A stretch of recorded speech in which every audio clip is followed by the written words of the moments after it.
अनसुनि जोनोम जायो आरो ओइदिन जोनोम जाखालि जोंखौबो हांख्राय हरनायखाय जोङो गोबां सिनियर मानसिफ्राबो नुजादोंमोन आरो बेखौ दानाय जादोंमोन देबरगावनि बे गोथै हाखरसालि होनजायो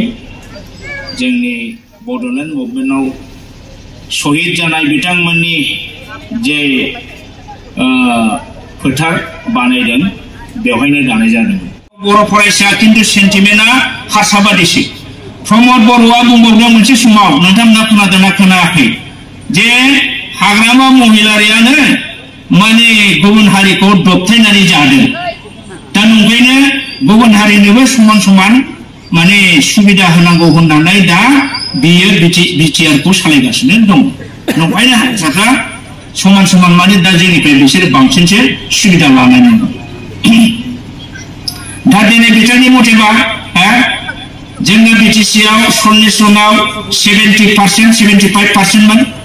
30 जना जोंनि एमसिएलएमोन ओमफ्राय साबाया जेनेरेल आरो साबाया माने ओपन सोब जाथियानो दारायनो हायो बिसोरो दा 40टानिफ्राय 60टा बानायनो नागिरदों बेवहाय खिन्थु मोनसे लेंगुवेज दं बे लेंगुवेजआ जाहैदों माने आफ्टार माने फाइनालाइजेशन अफ द area the constituency of BTC will be increased up to 60 without adversely affecting the present reservation system of tribal. अर्थात 60टा बारायगोन किन्तु ट्राइबेलनि रिजर्वेशन सिस्टेमा जेरैदं एरै थागोन किन्तु ट्राइबेलनि रिजर्वेशन सिस्टेमा बै बीटीसीनि 75:25 को बुझायदों ना 10% को बुझायदों बे क्लियार नङा आंथ' सानदों नैबे 2025आव जेब्लानाखि बीटीसी इलेक्शन जाफिनगोन बे समाव जुदि बीजेपीआ एसे बुरजा भट मोननानै बीजेपीआनो जुदि सरकार बानायोब्ला बिसोरो मा खालामगोन जे एग्रिमेन्टआव मा दं without adversely affecting the present reservation system of tribal ना बुङोबा 10% होमबा 60टा बारायनायाव 10% बा बेसेबां जाखो 6टा होमब्ला 6टा ट्राइबेल जानोसै बे बीटीसी काउन्सिलाव 54 जना जेनेरेल जानोसै होमबा बे रायजोआ बर'फोरनि ट्राइबेल जाखो ना हारसाफोरनि जाखो दा बेफोरबायदि खोथाफोरखौ जोङो साननानै नायनानै बिराद गिख्रंगासिनो दं बर'आ ओरैबायदि अलखदाव गोलैबाय दा जोङो बे अलखदनिफ्राय बारग'नोबा बर'आ जे मोनसे जाथि बेहा जे बिराद इननेट क्वालिटी दं इन्टारनेल क्वालिटी दं बर'नि ब्रेना गाज्रि नङा गेम एन्ड स्पर्ट्स बिराद रोंगौ कालचारेल बिराद रोंगौ मोसानाय जुग जुग गोदो गोदायनिफ्रायनो मोसानायाव बर'आ अल ओभार इन्डिया फेमास गोदोनि जारिमिन नोंथांमोनहा खोनाबाय थागोन गोबां मोसाखावरि मोसाग्राफोरखौ माने गुबुन गुबुन रायजोआव लानानै थांनाय दा जोंहा खालि जोंनि बर' सेंग्रा सिख्ला बर' गथ' गथायफ्रा जे खेला गेलेनायाव जेना दामनाय देनायाव जेना मोसानायाव जेना फरायनायाव जेना मोजां मोजां ब्रेननि जोंहा गथ'फोर दं हारसाफोरनि ब्रेना हास्लाबबावासो दा बेखौ गासिखौबो जोङो डेभेलप खालामनो थाखाय जोंनो मा नांगौमोन मोनसे मोजां एडमिनिस्ट्रेटिभ जोंनो पावार नांगौ दा बे एडमिनिस्ट्रेटिभ पावार थायोबासो नोङो जुदि मानसिफोरनो साख्रि होनो हायोबासो नोङो जुदि बर' मानसिफोरनो टिका थुकलि कन्ट्राक्ट होनो हायोबासो जोङो इक'नमिकेलि स्ट्रं जागोन इक'नमिकेलि स्ट्रं जायोबासो नोङो गथ' गथायखौ मोजां मोजां माने स्कुलाव फरायहोनो हायोमोन बा मोजां एडुकेशन होनो हायोमोन नाथाय दिनै जों मा नुखो बिटिआर एक्टनि दारै जोंनि मानसिया टिका थुकलिबो मोना साख्रिबो मोना ओरैबायदि रानज्रिंनाय अबस्थायाव दा सोलिनानै दं दा बे गरिब जाथिया बोरै मोजां मोजां इनस्टिटिउसनखौ बोरै फोरोंहैनो हागोन होनब्ला बेबायदि जायोब्ला जोङो गेरेन्सा जागोन ना रानज्रिं खुंज्रिं बिफां जागोन दा दिपेन बर'मोनहा बे जिनिसखौ दिनै मानो नुवाखै जे फारसेनिफ्रायनो जे नोंहा बिटिआरआव जेबो गैला all are going to be destroyed whatever we got from the BTC accord it is now already gone होनबा बेखौबो साननो हाया होनबा मा रोखोमनि दैदेनगिरि what kind of leader he is आसरित मानसिनि साननो गोनां जाना फैदों। ओंखायनो जोङो दिनै अल्टारनेटिभ सिन्था खालामदों नोंथांमोनहा बयबो खौसे जा बनसुनि बेनाराव जोङो गोदानै उपेन्द्रनाथ ब्रह्मनि जे थांखि आद्रा जानानै थालांदों उपेन्द्रनाथ ब्रह्मनि आद्रा थांखि बड'लेण्डखौ एनि हाउ जोङो जाफुंहोनांगोन। दा नंखायनो बे जाफुंनायाव दानि जुगाव आन्दलना बोरै खालामनाङा बेनि स्ट्रेटेजिखौ जों साननानै खालामनांगोन। जोंहा बनसुनि दैदेनगिरि प्रेसिडेन्ट बिथां बनजित मन्जिल बिथाङा बहुत एडभान्स जाबायमोन। खम समयनि गेजेराव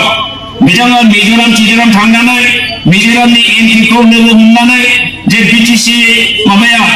बड'लेण्ड डिमान्डआ बहुत फुराना जाबाय बिथांमोनहा आन्दलन खालामोबा जोंहा मा लांलाय लाबोलाय खालामनायाव असुबिदा जायो बिथांमोनहाथ' आन्दलन खालामफिनसिगोन। बेनिखायनो बे बड'लेण्ड डिमान्डखौ सरकारा गनायनांसिगौ होननानै बिथाङा कनभिन्स खालामहैनानै अलरेडि बिथाङा खेबसे होनबायबो थिग बेबायदिनो जोंहा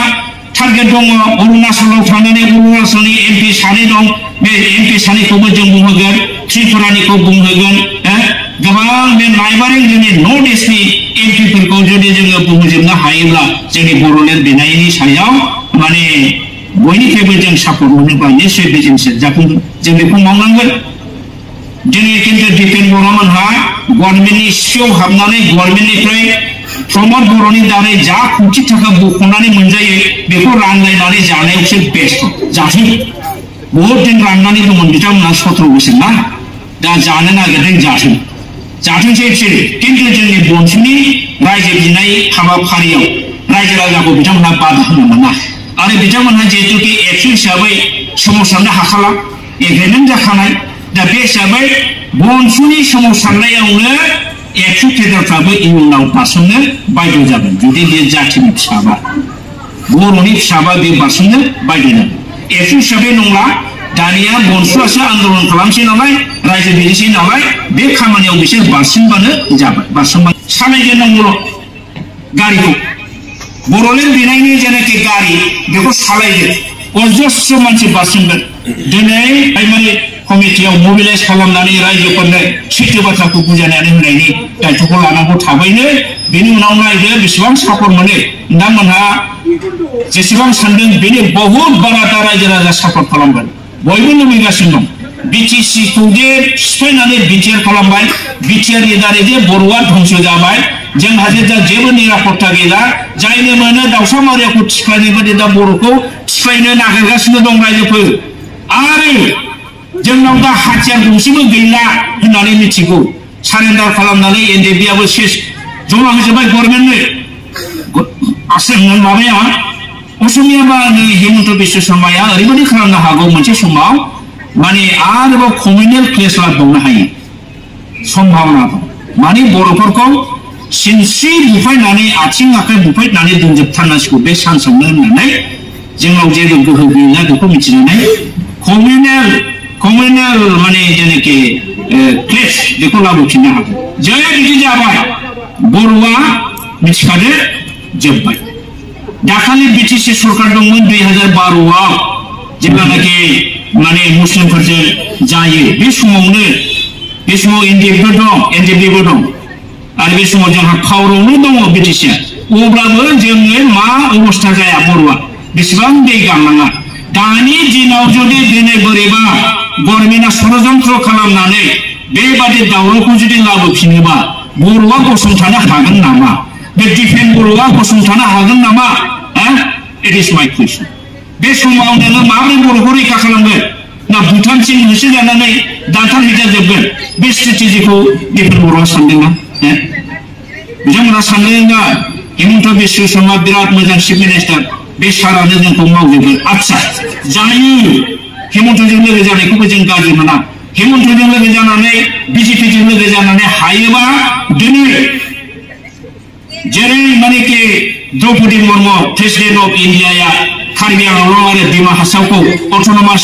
स्टेटास होनांगौ होननानै जेरै पार्लियामेन्टआव स्टेप हरदों बेबायदि दिपेन बर' प्रमद बर' बिथांमोनहा प्रेसिडेन्ट प्राइम मिनिस्टार हम मिनिस्टारखौ बुङो जे जोंनोबो बर'फोरनोबो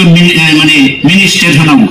फुल प्लेजेड स्टेट नंबा मिनि स्टेट एटलिस्ट बीटीसी आव जा मोनदों फाउंडेन फांसन बेनि वन स्टेप एबा लाबोनानै फैनायसै जस्ट वी विल वेलकाम आन्दोलनजोंल' नङा पलिटिकेल लबिजों जुदि बार्गेन खालामनानै लाबोनो हायोबा बिथांमोनहा लाबोदों जों बेखौ वेलकाम होयो दिनै बिथांमोनहा बेबायदिखौ मावालासिनो दिनै रन्जन दैमारिखौ षड़यन्त्र खालामनानै जेराव सोनानै दोनखानानै नंखायखौनो दिनै माने दरखास्त लिरहरबा जागोन नामा दाखालि गलाघाटनि कनफारेन्सआव आं खोनादों बिथांमोनहा रन्जन दैमारिखौ सख'नायनि माने प्रेसिडेन्ट अफ इन्डियानो लाइजाम लिरदों प्रस्ताबनि आखारै लाइजामजों गहोनो हागोन नामा बिनि सायाव दले बले थाङै थाङै मानो रायलायहैयाखै बिथांमोननि गनाय गासिबो इन्डिपेन्डेन्ट केसखौ फोजोबनाय सारेन्डार जानानै मेन स्ट्रिमाव फैबाय गनायथे मा केस थाबावनांगौ जाखो बेहाय दा बे जिनिसखौ जुदि बिसोरो दिन्थिनानै लायाब्ला ओरैनो गभर्नमेन्टआ जासिगोन नामा बेखौ माव सापर्ट खालामगोन जों खिन्थु आंहा सन्देह दं बिदि मावा दिनै उल्खावगोरा ब्रह्म मैयासो बुंदों जानांगौ बिथां बिराद दुखु गोनां बाथ्रा जे बर' रावखौलायनो गभर्नमेन्ट स्कुल गैयाब्लाबो प्राइभेट स्कुलानो बर' मिडियामखौ फोथांनो हाखायो बेसेबां गाज्रि बाथ्रा बुंदों दे सासे मिनिस्टार जानानै होमबा बर' रावा गभर्नमेन्टआव थानो नाङा अर्थात गभर्नमेन्ट स्कुलाव बर' मिडियामा बन्द जाजोबनांगौ बन्द जाजोबोबा प्राइभेट स्कुलाव जुदि हाबजोबनांगौबा होमबा स्कुल बन्द जानाय माने मा साख्रिया फोथांनांगौ दा जे एलपि मास्टार एमइनि मास्टार हाई स्कुलनि मास्टार कलेजनि मास्टार बर' रावनि सायाव साख्रि मोनगासिनो दङ होमबा बे साख्रिया फोथांगोन दा उल्खावगोरानि बे लेंगुवेजआ मा फोरमायदों बले बर' मिडियामा प्राइभेट स्कुलफ्रानो फोथांनानै लाखिनो हाखायो अर्थात गभर्नमेन्ट स्कुला थैजोबनांगौ होननाय जादों गभर्नमेन्ट स्कुल थैनाय लोगो लोगो बेसेबां बर'आ आनएमप्लयड जागोन मास्टार मावनाय साख्रि जोबजोबगोन होमब्ला बर'आ मा इक'नमिकेलि मा जागोन गोख्रों जागोन ना दुर्बल जागोन दुर्बल जाजोबगोन होमबा लास्टआव मा जागोन बान्दा बान्दि लेबार हारसाफोरनि न' थांनानै बिसिनि सिथ्ला सिबग्रा न' सिबग्रा ओंखाम ओंख्रि संग्रा जाहैजोबनांगोन बिसिनि न' लुनाय हाजिरा मुजिरा मावनानै होमबा बे पर्यायाव जों बयबो बारसोमनांगोन आरो जोंहा जा एसे जा दं बेजों जों सुरु खालामगोन उनाव लासै लासै बारायगोन बर'फा उपेन्द्रनाथ ब्रह्मआ जेला आन्दोलन खालामजेनो अब्लाबो इसिबां मानसि गैयामोन सिगाङाव लासै लासै लासैसो जालाङो बेबादि जालांबाय थागोन आरो आं मिजिंथियो बनसुआ मबिलाइज खालामोब्ला बर्थमान दिनैनि दिनाव गोबां रायजोनि सापर्ट मोनगोन खालि मबिलाइजल' खालाम दिनै बिटिआर मोननानै बिटिआरनि हायावनो बर'आ न' सावनानै होजायो रायजोफोर नोंथांमोनहा क'क्राझाराव थानायखाय होजायाखैखाय सान्थि बे हाग्रायाव थानाय बर' न'खरफ्रा बेसेबां सौजाखो प्रमद बर'नि आन्दाराव दा नंखायनो बेफोरो जोंनि हायावनो जोंनि मानसिया जुदि न' सावजायोब्ला आरो मा बेनिफ्राय दुखुनांथावसिन खोथा दङ बेखिनिखौनो बुंबाय माबाफोर गोरोन्थि बुंफ्लांबायबा निमाहा होदो आङो बेखौनो बुंनानै आंनि बुंनायखौ फोजोबनाय जाबाय गोजोन्थों